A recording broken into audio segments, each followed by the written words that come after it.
মুন্না মুজিবের স্মৃতি শুধু বলবো আমি। ওখানে সাভারের জিওসি রিসিভ করে।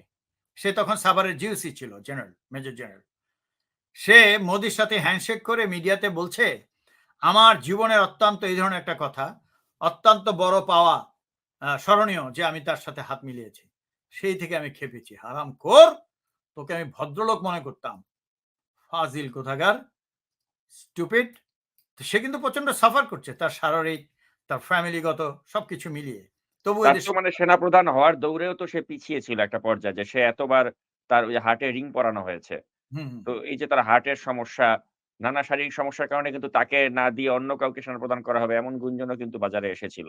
হুম। তারপরেও এত শারীরিক অসুস্থতা নিয়েই কিন্তু তাকে সেনাপ্রধান করা হলো। আপনারা, আমি জনগণকে বলবো, আপনারা ভুল বুঝবেন না। সেনাপ্রধান-টধান নিয়ে ব্যস্ত হয়েন না।